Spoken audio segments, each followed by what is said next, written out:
This company is about the progress. This company wants to change the world. If we can get there, this is gonna be really phenomenal.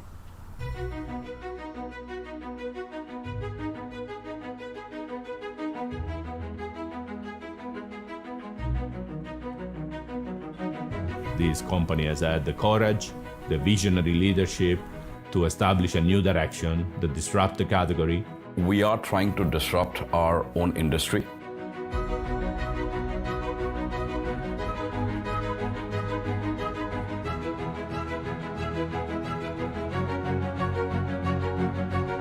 I think it's a unique challenge being part of a team that revolutionizes the industry.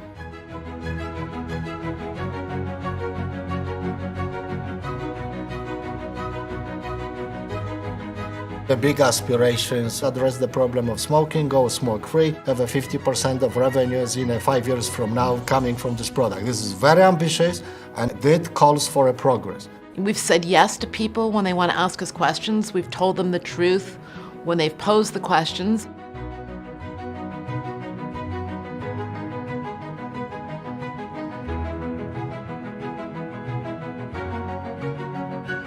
If you compare it to many other industries, which also were going through some transformation driven by the product, nobody is coming that close as we are.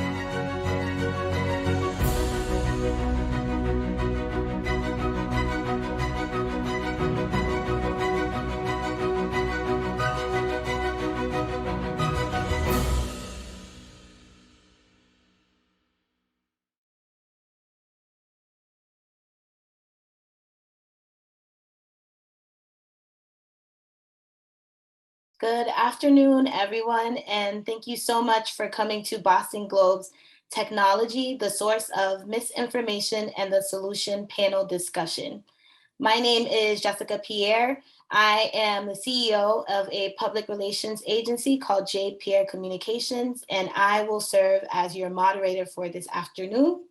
But before we jump into today's conversation, I'd like to take a moment to welcome Deepak Mishra from PMI to deliver some opening remarks to kick us off for the day.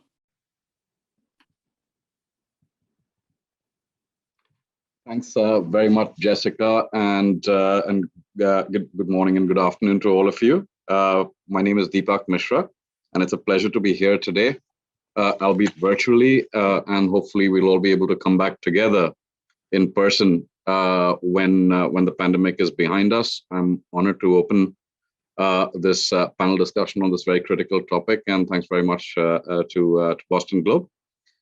Maybe just a couple of words of introduction about Philip Morris International, the company I work for. We are the largest publicly traded tobacco company and an organization that's undergoing one of the most profound transformations in corporate history. We have committed to moving away from cigarettes, which was our historical business, to a smoke-free future. We're embarking on a path to completely replace our combusted cigarette sales with smoke-free alternatives. And that journey is well underway, with nearly 30% of our revenues globally not coming from cigarettes anymore. That has required us to innovate quite significantly on technology, on life sciences, and build new capabilities. And with these, we are actually taking our transformation into new territories beyond tobacco and beyond nicotine, moving into areas where we can leverage our technology expertise, for example, inhalation technology in medical applications. My role is I'm relocating to the US shortly to take up a newly created position, which is to lead PMI's Americas region across Latin America, Canada, and the United States. PMI recognized that the United States is home to unparalleled scientific and technology expertise, including in the greater Boston area, a hub of innovation that we hope to partner with when we set up. As innovative as the United States is, we cannot help but recognize a potent force that impedes progress, misinformation, and a lack of consensus about what really constitutes fact. That's a challenge so many of us are facing. We face it in our industry every day. And I really look forward to hearing from our expert panel assembled to discuss this extremely critical topic. So without further ado, Jessica, I turn it over to you and the panel. Thanks very much.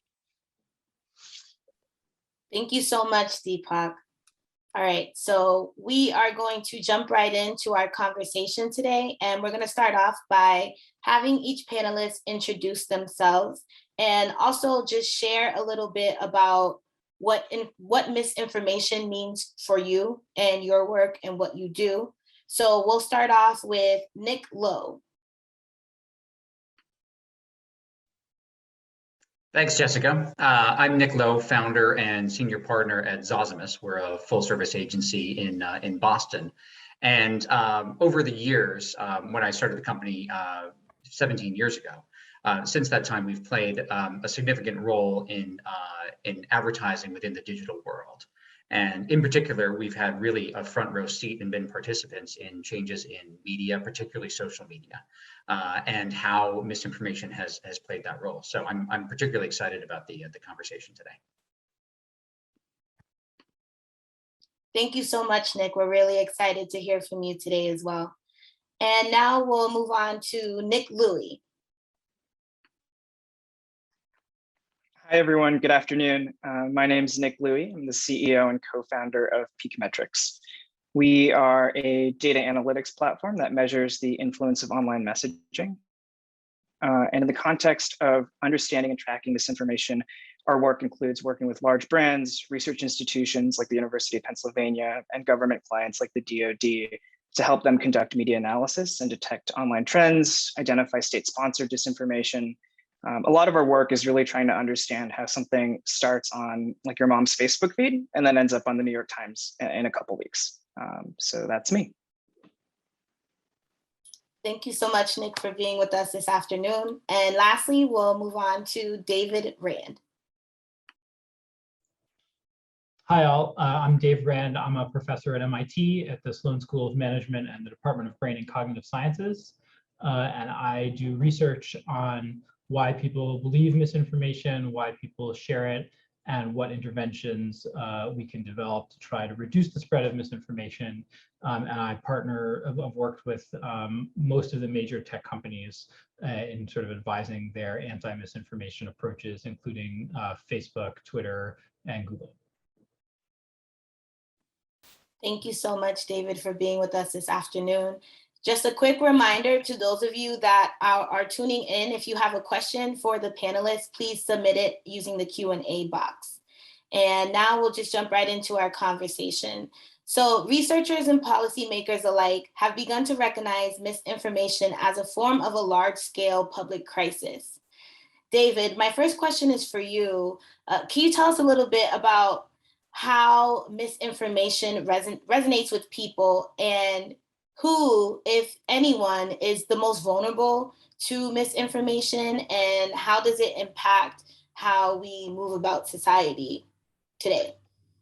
Yeah, so this was the question that we first started being most interested in when we started studying misinformation, is trying to understand essentially who falls for fake news. What we've found is people are more likely to believe things that align with their politics than things that don't. But this is kind of true regardless of whether the information is accurate information or fake news. So people just kind of are as good at telling true from false for things that don't align with their ideology as things that do. And the biggest predictor that we've found of what makes people particularly fall for false content is essentially people that don't think carefully. There are these measures of the extent to which people just kind of go with their gut versus stopping and thinking. And people that just kind of go with their gut are more likely to believe things, regardless of whether it's true and regardless of whether it aligns with their politics. They're just kind of generally more credulous. And so we've done research showing how also if you distract people and you make them kind of think about other things, which is a lot of what social media platforms do, because while you're scrolling through your newsfeed, the news is mixed in with the baby pictures and the cat videos and whatever else. So you're kind of in this distracted state. Then when you distract people, they're more likely to believe false claims. So I think that is a big part of it. And it really matters because also we find that when you are exposed to a false claim, if you're just like reading false claims and for example, deciding whether you would share it or not, makes people subsequently more likely to believe the claims, even if they're really crazy claims that at baseline people would more or less totally not believe. And that's true even if you're a critical thinker. This exposure effects are really powerful. So it's important to try to protect oneself from exposure to misinformation. So essentially, we're all vulnerable to misinformation because majority of us are using these technologies and on these platforms where this information lives. That's right. So even people that are very deliberative in their, say in the context of work or something like that, where when you're on social media, it's much easier to be distracted. Like even I, as someone who spends all of my time thinking about this, I've accidentally shared false claims on social media. And I was just like, I just did like exactly the thing that we're always doing the research about. So it's really, yeah, it's a real problem, and it's something that, again, that is sort of in different contexts, you're more or less susceptible to false claims because you're thinking more or less carefully about what you're interacting with. And I should just say, I'm a big, I think that one thing that's nice about social media is it's a good format for science communication because you can describe things in a way that's, you don't have to read a paper. So I'll drop links in the chat for people about relevant studies as I mentioned things. Awesome, thank you so much. Kind of scary stuff there. So Nick Louie, as somebody who works in data and algorithms, can you tell us a little bit about the way our economy has shifted to more of an attention economy and the role that plays in spreading misinformation? Yeah, absolutely. So I think, one of the important things to understand about the climate we're in and sort of the social media landscape is really trying to look at the incentive structure that has been set up for these technology companies and how that affects us. So in the past, where we might have paid for a newspaper, for example, to access to information, the way that social media works today is we aren't paying for Facebook, right? The way that we pay is we are a product, and therefore our time is what the currency is. So Facebook, I think last year made around $32 per user per year, and what they're fighting for here is your time and your eyeballs. And in order to acquire that, the way that these tech companies develop their capabilities is trying to make sure that you spend as much time as possible on their platforms, interacting with the content that is the most engaging to you personally. So what that means for misinformation is that we are constantly being exposed to information that will resonate with us, will encourage us to share information faster than perhaps we've ever been able to share information, and we can go down these rabbit holes of information as well, continuing to double down on what we believe is appeals to us most. And part of the tricky thing with this sort of problem of misinformation is that it spreads much faster on these social platforms, and we tend to interact with content that we agree with, whether it's accurate or not, unfortunately. Thank you so much. So Nick Lowe, we just got a question from one of the attendees that I think would be helpful to answer before we move forward. Can you explain or discuss the relationship between misinformation versus disinformation? Yeah, absolutely. I mean, I think really the most singular difference is intent, right? In many ways, you can kind of think of misinformation as a broader category where poor information is being exchanged, whether intentionally or not. Sometimes it can be innocently exchanged, whereas disinformation is almost like a subcategory underneath that, where it is specifically intended to deceive an audience, right? That's the most basic definition. And that's, that's a lot of what we're seeing. We're seeing out there on the internet, both intentional disinformation, often by intentional actors, and then the sharing of information that is frankly false, but sometimes being shared by people who think that it is in fact correct and credible information. Thank you so much. Do any of the other panelists have anything to add to that question?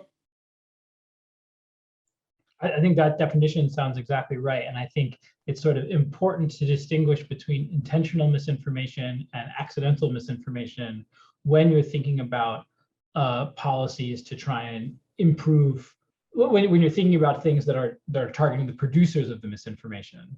But I think a lot of the time, if you're thinking about the consumer side, the intent behind the misinformation doesn't really matter that much because the consumer doesn't know what was intentional and what wasn't intentional.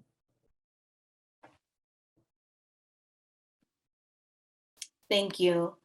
So I love how you distinguish between the consumer and the person that actually put out the information, because we know that correcting misinformation is not something that's easy, but it's also something that's not impossible.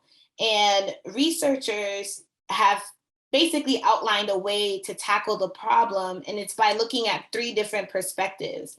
And one of the perspectives is the platforms that publish the false stories or the fake news.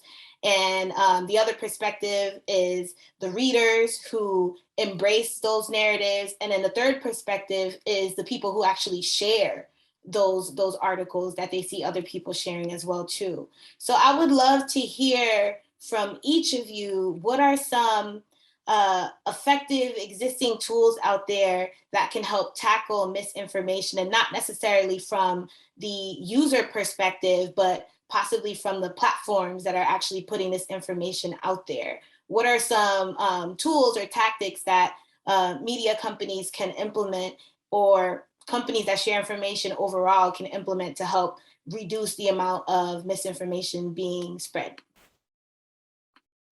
I'm happy to take that one first. So I think there's 2 main. So currently, the way social media platforms in particular are mostly fighting misinformation is they have artificial intelligence, machine learning algorithms that try and recognize misinformation, and then if they think something is inaccurate, they'll make it so it's less likely that people see it.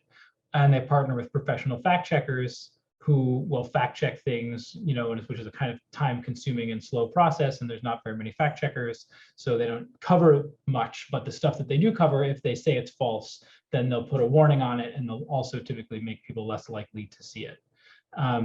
But it's not, the approach isn't scalable. Basically, the machine learning isn't precise enough, and the fact checkers aren't scalable enough. And so we want to know what are other things that platforms can be doing, social media platforms. And I think the 2 things that we have done a lot of research on are, the first one is it turns out that crowds of lay people are surprisingly good at identifying misinformation.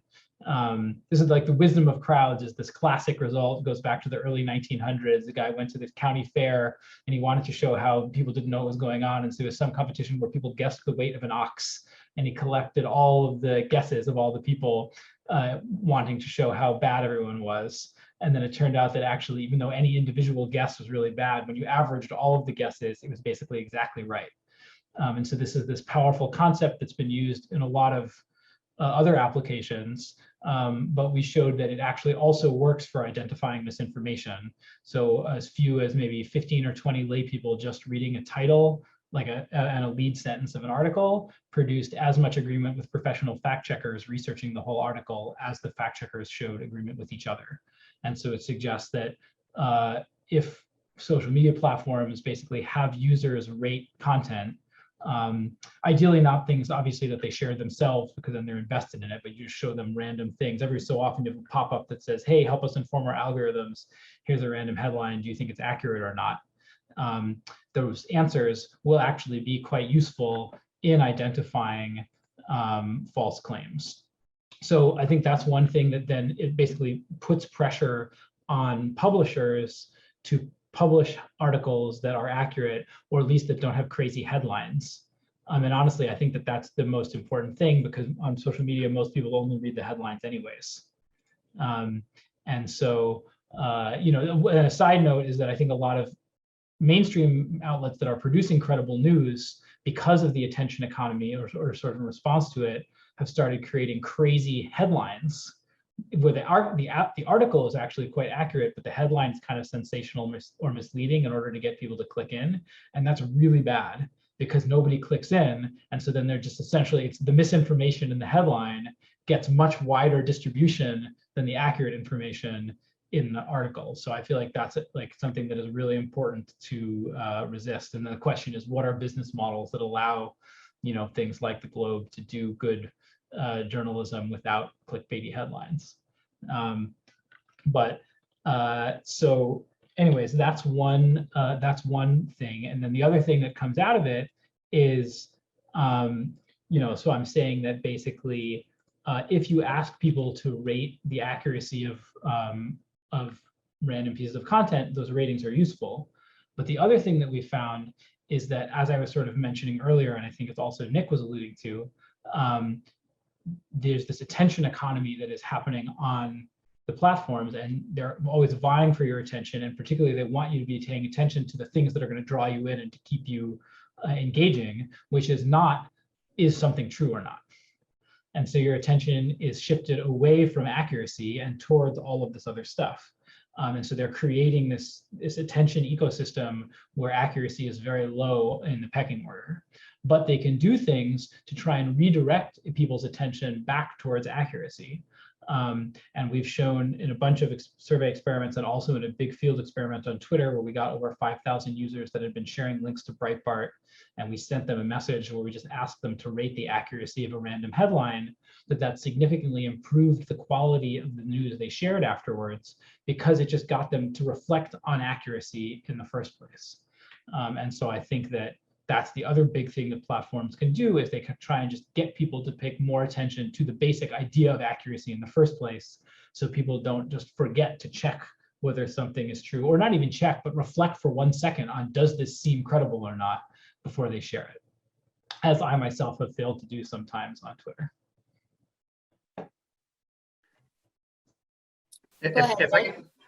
If I could just add to that, Jessica, I mean, I think David made some excellent points specifically about some of the things that the platforms are doing and some of the things that they should be doing. I know that they are taking some steps, but I think we probably all agree that there is more that they should be doing.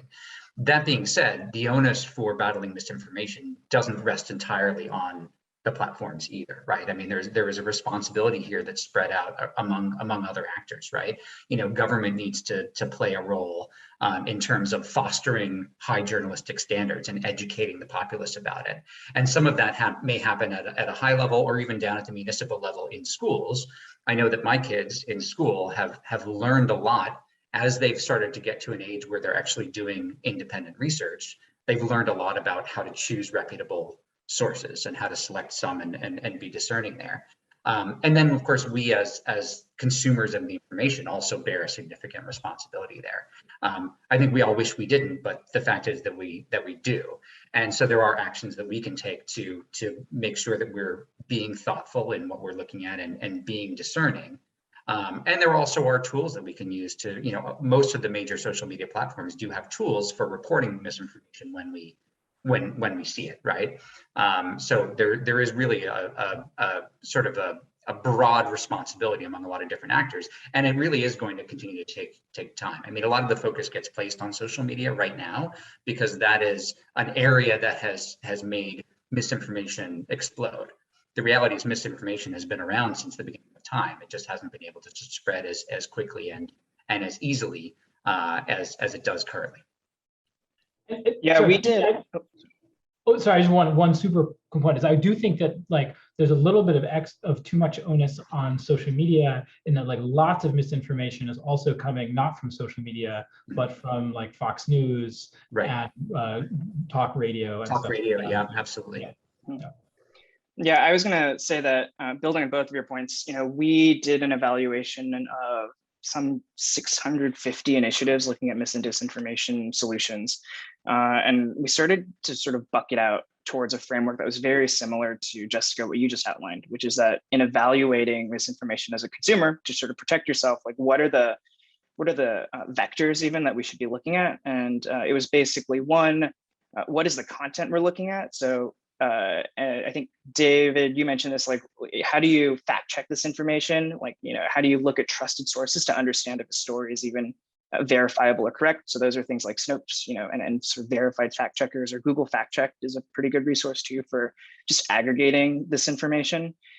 Two is looking at audience. So we know now that social networks create these sort of echo chambers. We also know that coordinated online like disinformation attacks tend to create messaging for specific tribes. So, is a particular story or social media post perhaps targeted towards me as a particular identity?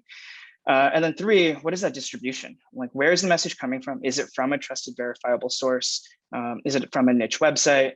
One of the patterns that we see often is that a quote, fake news story or misinformation might start on a niche website like Reddit or 4chan, and then it just builds enough momentum to make its way to major media or to traditional media.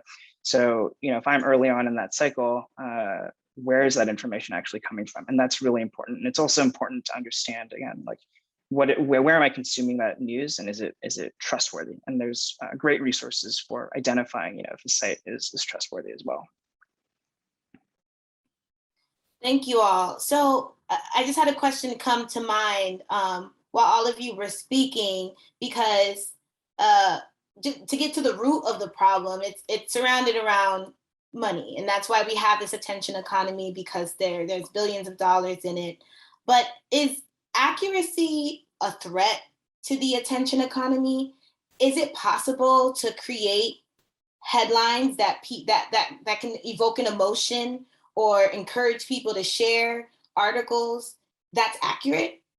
Is that a possibility? I certainly think so. I mean, my sense is that the reason that to the extent that false headlines do better than true headlines, which actually is somewhat contentious, it sort of depends on what the comparison set is. But to the extent that false headlines do particularly well, my sense is it's not that there's anything unique to the falsehood, but it's rather that they're unconstrained. And if the headline is true, there's only a limited range of things that you can say that are true. Whereas if they're false, you can just say anything you possibly want, and some of that will really catch on. But I think these guys probably have better advice on how to write true headlines that are really compelling.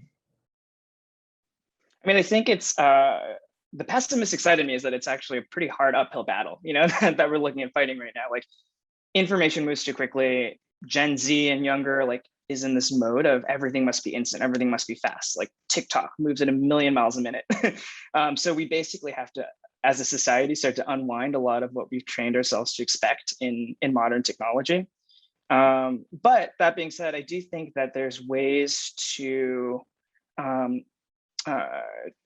protect, or to sort of make the point that this is something that we care about and hold certain parties accountable. So one example of that is looking at what are the brands that we interact with that spend money on these social platforms, and how do we make sure that they are advertising in high quality sources, for example? Like, that's sort of one straightforward thing that I think that as a society we can say, if I'm going to be purchasing X product, I want them advertising on reputable websites.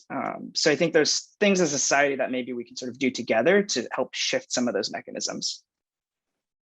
Yeah, that's a great point, Nick, actually, because I've actually had that very conversation with a client where they said, well, hey, here's this particular ad platform or this ad network that we know is fairly inexpensive, and we'd be interested in trying that as part of our media mix.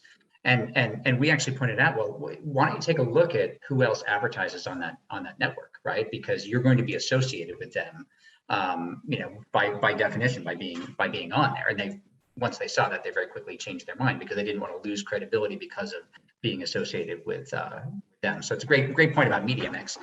As far as writing compelling headlines that that are accurate and responsible as well, I mean, that absolutely should be and is possible. There's a difference between the types of content that you find out there on social media, right? I mean, if you're advertising content, of course, we're in the business of writing every piece of copy to be compelling and ultimately to elicit an emotional response, right? That's what advertising is. We do it very responsibly, and we do it for brands that want it to be done responsibly. right? In journalism, it's a little bit different and probably more difficult, just because of the fact that you are focusing on stating a fact and just educating about a particular thing that has happened or piece of news, right? So as David pointed out, you are a little bit more constrained there, but still, good writing is good writing, right? You can be very, very brief. You can write like Hemingway, and in a matter of a few words, say something that's very compelling and stirring, yet still accurate and does what it needs to do. Thank you. As someone who works in public relations, when I'm reaching out to reporters, I'm always thinking about some of the, I'm always thinking about the headline of the stories that I want them to write. And so it's like the science behind that to me, it is a combination of like sensationalism and evoking an emotion, but also because of the type of public relations that I do, accuracy is always like one of the main things that we want put out there, because what do we want, what kind of action do we want people to take after they feel that emotion that we want, that we're hoping that gets evoked when they read it? And I think that that's something really important to think about, because a lot of this information does lead to certain actions that could be harmful to people as well. So thank you all for sharing that. Nick Lowe, you had mentioned something, you had talked a little bit about working with your son and the research that he has done at school to be able to decipher misinformation. We got a ton of questions from parents, but also educators as well too, asking for advice on how they can support young people who are on these social media platforms, who are on the internet and exposed to so much. And what is it that we can help, what kind of tools can we provide for them? What kind of guidance can we provide for them so that they're able to develop those critical thinking skills and also somewhat protect them from misinformation? And I'd love to hear from all of the panelists on this question as well too. Yeah, sure. That's a great and important question. I think that is going to be always a partnership between teachers and parents being involved in teaching kids the right habits, right? I have two boys actually, 11 and 14, and they're not on social media yet. My 14-year-old probably will be before long, right? But where the teaching so far has come about has been in, as I mentioned earlier, independent research, right?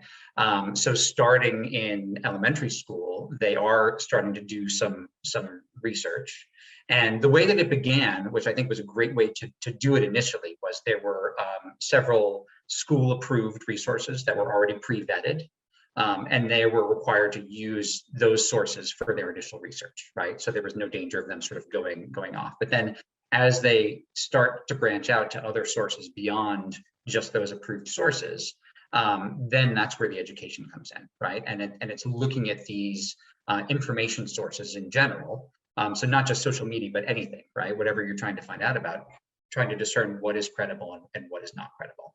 And so I've tried to work with them on establishing some rules, right? I mean, first of all, what are some known reputable sources that we know follow good standards and have rigor in their research, or if it's a media source, does it have journalistic standards? A lot of organizations like that actually post their journalistic standards on their website, right? So you can read about that right off the bat and get a sense of whether they follow good standards or not. And then looking at a particular piece of information, say an article, right, is asking certain questions. Okay, first off, is this, first of all, an article, or is it an opinion piece? Because those are two very, very different things. What is the headline like? Is the headline fairly sober and fact-based that's relevant to the content, or is it sensationalist? Because you can tell pretty quickly when something is sensationalist. When you're reading the article, are there multiple sources, right, that are backing up? Like, what kind of evidence are they using to back up whatever they're trying to say? Or is it something where there's only one source, or it's all hearsay, or what they have is a vague source or an anonymous source, and that's all that they're presenting? Or again, does it just sound like opinion? Those are some basic rules of thumb, but those get you there most of the time in terms of just understanding whether this is a credible source or not. And so I've been doing that with my boys as part of their schoolwork. But then just also, hey, whenever they want to find out about something, they might say, hey, Dad, what does this mean? Or how do I do this? The first thing I say is, well, go look it up, right? Because they do need to learn how to research. But then I provide some guidance to them as they're looking it up to make sure that they're getting to the right answer. Thank you. Nick or David, did you either want to touch upon that question? Oh, okay. Yeah, I was gonna say, I mean, I won't pretend to be an educator, aside from saying the obvious that media literacy in the country needs to be critical and important, and it needs to be modified to reflect today's generation. But a couple anecdotes that I think are interesting about sort of America's youth, I guess. One, to me, something that's interesting is that some like 50% of college graduates want to be influencers now, and influencer culture and the way that overlaps with sort of this misinformation conversation to me is just fascinating, because we're creating this expectation that people need to have social influence, they need to build up their Instagram or whatever. And part of the way you do that is by doing things like purchasing fake followers or posing, with fake backgrounds. Like, it's an entirely made up identity that you can create. So in the context of misinformation, it's sort of almost normalizing it in this context, which is sort of interesting to me. The flip side of that is that I think this is in some ways an extremely media literate generation that actually knows how to advocate as a community, right? We see how people can create fact-check videos on TikTok and rally youth together to create momentum and sort of build awareness. They understand how these algorithms work, so they understand how to leverage them for certain causes. So to me, I think that's really interesting about how to start to advocate, for these issues and how to create content, to help combat some of these problems. And I think this sort of younger generation gets it actually more than a lot of others. I think the thing that I would add is, again, this is not really my area of expertise either with the sort of like younger kids, but although I have some younger kids that I've been observing carefully, that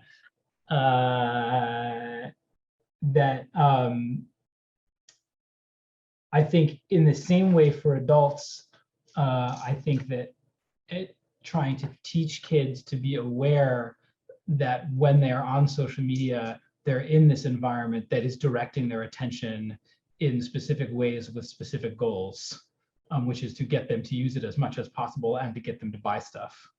And sort of helping them understand that that is the fundamental purpose of social media. And so to be on guard against that. And so, not to get sucked in and to try to be intentional about like stopping and reflecting and thinking before you share, and sort of realizing that it is not there for your benefit, but all of the content that is there essentially is there for someone else's benefit, is a useful basic framework.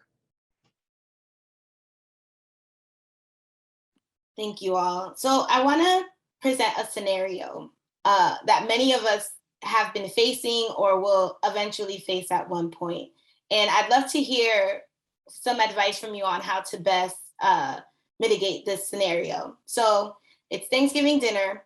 I'm with my family, and my Uncle Dave is going off about all this stuff that he's read that in my mind, I'm like, that doesn't sound accurate. That doesn't sound true. But Uncle Dave is convinced that this information is true, and that, something that might be ridiculous, but something that he really, really believes.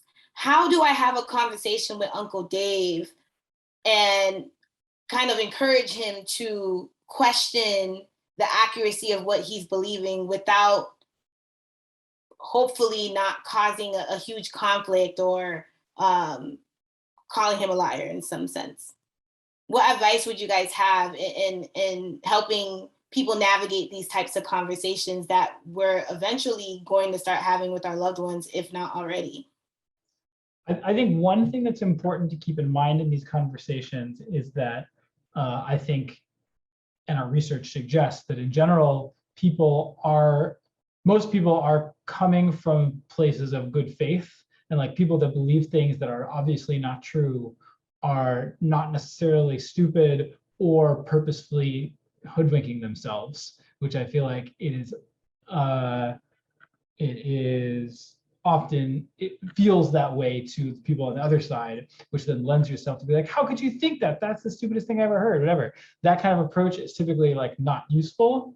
And also, so you can get some empathy for where people are coming from if you think about how they wind up in the beliefs that they have. And in particular, I think that, and this relates to a little bit of what Nick was saying about the echo chamber, is that people are exposed to really different information streams. And again, it's not necessary, it's not just, or maybe even primarily social media. Like if you're someone that watches Fox News, or you're somebody that watches MSNBC or CNN, you're gonna have completely different understandings of the world, even if you are doing your absolute best with the information in front of you to form accurate beliefs. And so I actually, for years, have been getting breaking news alerts by email from both Fox News and New York Times. And it has been very illuminating for me to understand how, oh, if this was your understanding of the world, like if this was the news that you were getting, you would understand the world in a very different way. And so I think that like coming in with that level of understanding and being like, look, I know, basically we should all be understanding more the information that other people are getting. And I know that from what you've seen, this probably makes complete sense, but I don't know, there's this other stuff that you may not have seen that, might help you to think otherwise. Yeah, so Jessica, to go back to sort of the beginning of the question, I mean, great points, David. I think I would probably not try to address it right in the middle of Thanksgiving dinner, though, to be honest. There is a time and a place to have that discussion. Everybody has an Uncle Dave somewhere in their circle, and I think those conversations are important to have. What I would personally probably try to do is have that after Thanksgiving dinner is over, and to do it in a discreet way, right?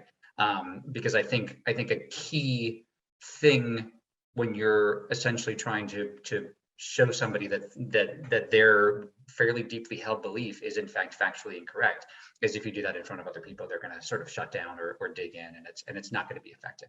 Whereas if you're doing it discreetly and also treading carefully and doing it with understanding and empathy, I think that will go a lot farther. As David pointed out, people are coming from a good place, right? They're not trying to intentionally spread disinformation per se in that kind of scenario, but it is misinformation.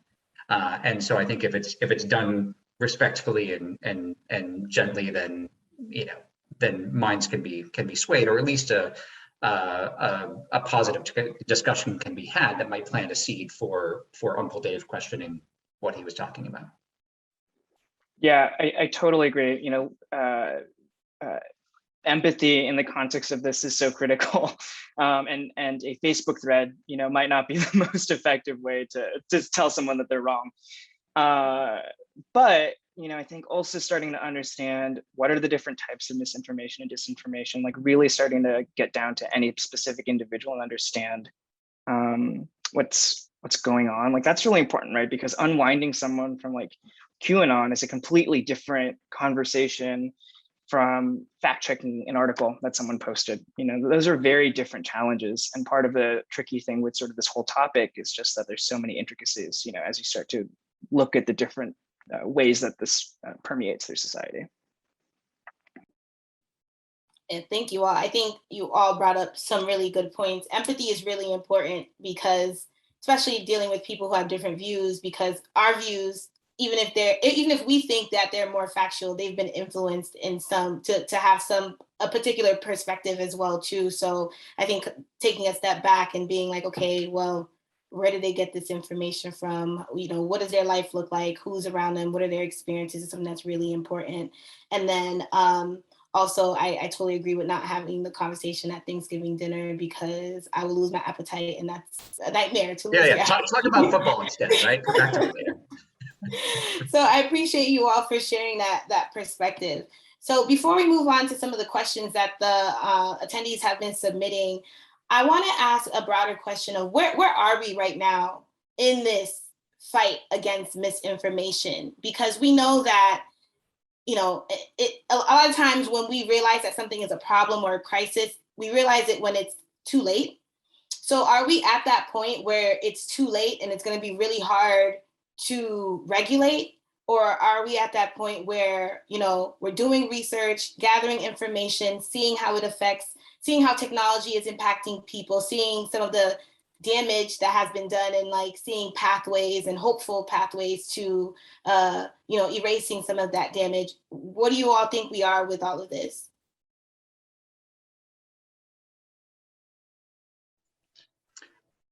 Go ahead, David. I was going to say that I kind of go back and forth between feeling pessimistic and feeling sort of optimistic and feeling very pessimistic. And I think, I don't know. I think that there's some amount of catch up, that is, we're always kind of behind the curve because the misinformation is sort of always innovating.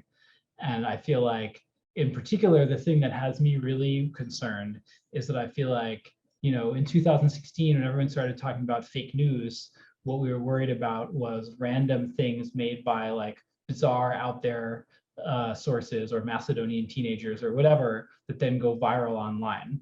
And I think that we've been making some progress on what to do about that. But I feel like in the last election cycle, the nature of the misinformation has really morphed into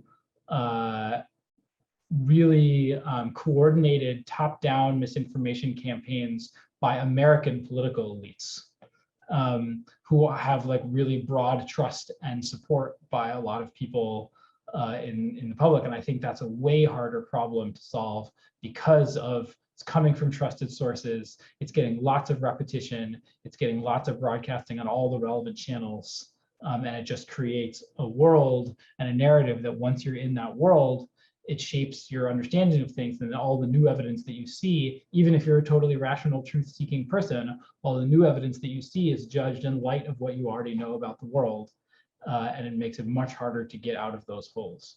So I'm a lot more worried about that than I was about, you know, Pizzagate kind of thing. I guess I have a more optimistic view of it, right? I think we're at a very frustrating and difficult point in the arc of this story. But we've also been here before, right? I mean, when the printing press was invented, suddenly information, and including misinformation and disinformation, was distributed much more widely than it had been before, and we did figure that out over time. I think it's going to be a long-term proposition. I don't think that there's no silver bullet or quick fix to this. There's no single fix. As I pointed out earlier, there are multiple actors that need to be involved in battling misinformation, and that is going to take the long term to do it, right? It's going to take commitment from a lot of different people. I don't see it as something that's going to be solved in 2 years, 5 years, 10 years, but I think it's probably something that will be in a much better situation 20 years from now, right? And part of that, again, is educating people about how to discern information. I think already, even just in the last couple of years, I think I have just anecdotally, I don't have data to back this up, but anecdotally, I've seen people be able to more easily discern information than they could even a couple of years ago, just because, you know, with all this happening, they've gotten used to it and recognize the fact that they have to, right? This takes effort on our part to find the right information.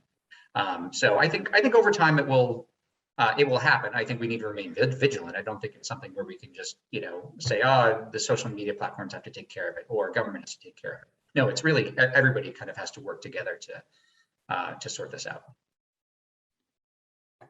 Yeah, I tend to agree. I think that, you know, generally speaking, there's some general consensus that this is a problem. You know, society's sort of woken up. We've seen the impacts, and we understand that that it's an issue that needs to be looked into. I think because of the large political divide, you know, misinformation is a term that's being thrown around on sort of the whole political spectrum, but the way that we solve it and the way that we think about it and respond to it is pretty different right now, and that leaves, like, that gets me a little concerned. And on top of that, I think coordinated online information attacks are increasing. So hopefully society as a whole can sort of become aware of that faster than the sort of coordination happens. And I also think that we're in this world where, I slightly disagree with one of the things that David said earlier around the role of tech platforms. Like, I really think that tech platforms need to step up. Like, I think they've been hiding behind sort of this protection that the content on their platforms doesn't matter, that Section 230 thing, that small thing. But like, that's, to me, if you're looking at how to expedite, solving this problem, the distribution mechanisms are really important, and they're not incentivized at all right now. So I think there's probably things that we could be doing to speed up the process by which we're responding to this issue. Totally, and I should say I completely agree with that. Like, I'm not at all. Didn't mean to call you out in that way. Yeah, I'm just saying I think that there are other also big bad actors that are getting off the hook entirely, like cable news and talk radio. Yeah, absolutely. So a question that someone in the audience actually submitted is, what is the right mix, essentially, of private and public intervention in managing misinformation? So each of you have already said that it's going to take a mix of people, but who should be acting first? Should the government be getting involved first to implement regulations that companies and different tech-based organizations should be following, or should it be the other way around, or does it not matter? I think it's everything at once. We need to Yeah, I mean, if you're on this call, you probably care about this issue. So it's like, what can you do? If you work at a private tech company, it's like, how do you advocate that your employer is responsible? If you work for a large brand, how do you advocate to your marketing group to spend dollars in the right places? If you're in nonprofit or research, how do you help provide research and data? Because the data is really hard to come by still. So yeah, I don't know if there's a single roadmap here. No, there really isn't. And the question of who should be acting first, I don't think anybody can answer that. That's a little bit of a third rail question, right? But I think I can sort of take my best guess at what will cause it to happen first, right? And that's financial. Nick touched on this a little bit. Financial incentives for the platforms, right? When we're talking about the social media piece of this, is that right now they're actually, let's face it, they're incentivized not to really solve this problem because they make more money when more stuff is spread and things are engaged with and things are more sensational on their platforms.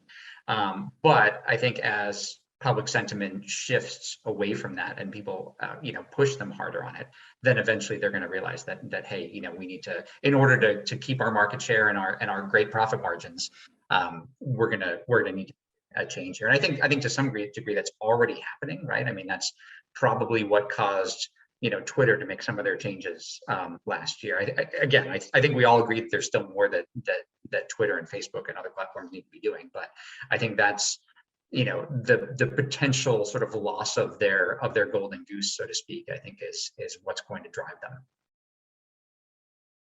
So back to that main point about trying to figure out the right business models, adjusting the business models so that you're not profiting off of things that could be responsible for spreading misinformation, and providing some type of financial incentive so that companies have a reason to shift away from the practices that might be benefiting them financially right now, but not necessarily benefiting the health of our society and the minds of our people. So I think that's a very good point.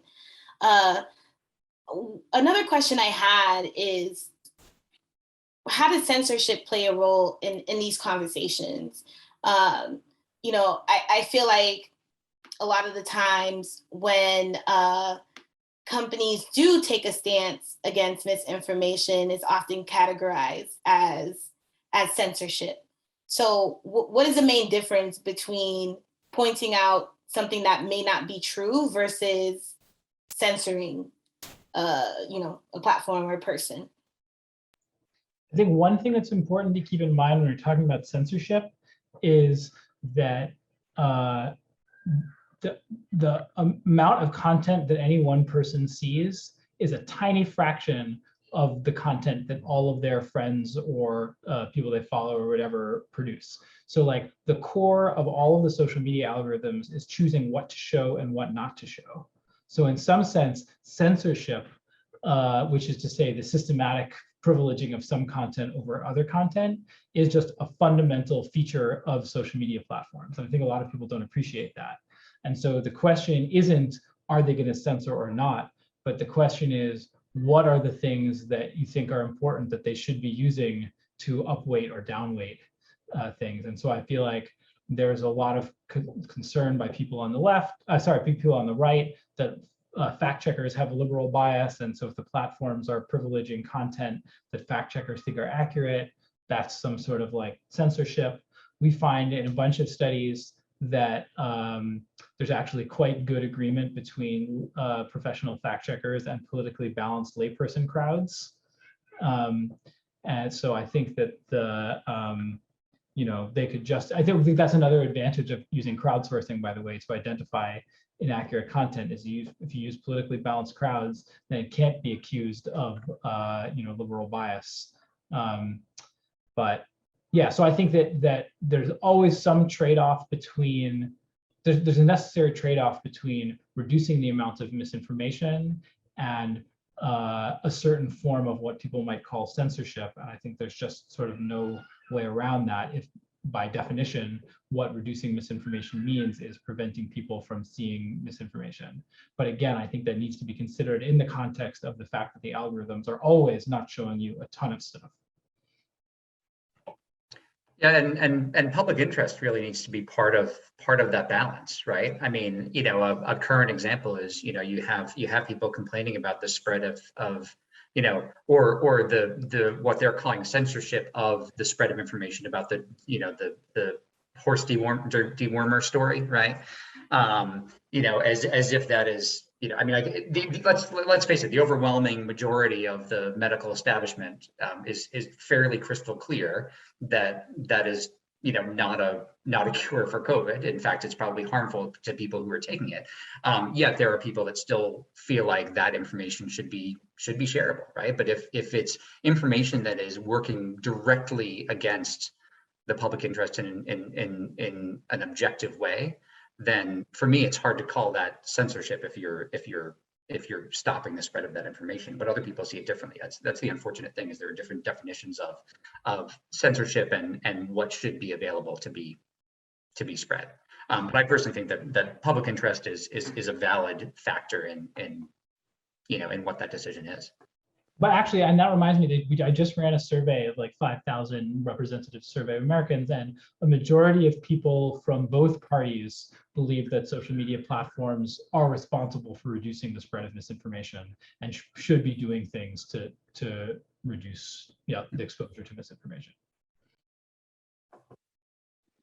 Part of the problem too is, with the way that our online ecosystem has developed, there's sort of this difference between like big tech, like Facebook, Twitter, YouTube, et cetera, that sort of control the conversation. And then there is sort of just the open web. So there's a difference between maybe one particular website versus like Facebook and Google, like these sort of, conglomerates, I guess, that control so much of information flow. So maybe there's different policies that have to exist there.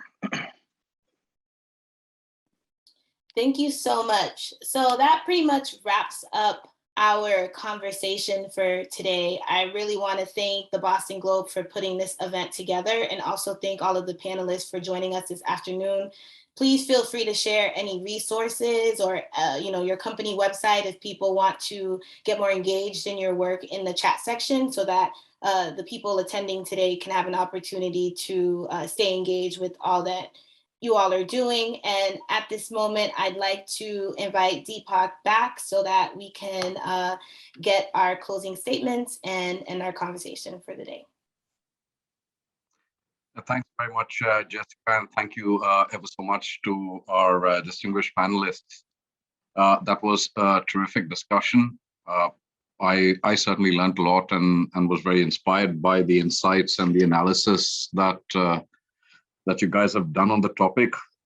just the fact that we are able to have this discussion in an open and analytical and a fact-based way on misinformation, its sources, and the array of tools and techniques required to resolve it, and the actions required by multiple players, educators, the tech platforms, and regulators who all need to work together to bring some light to bear is already testament to the fact that one day we will be able to lick this problem. So thank you ever so much, and thank you to all our attendees for joining, and I wish you a very good day. Thanks all. This was great to talk to you. Thank you so much.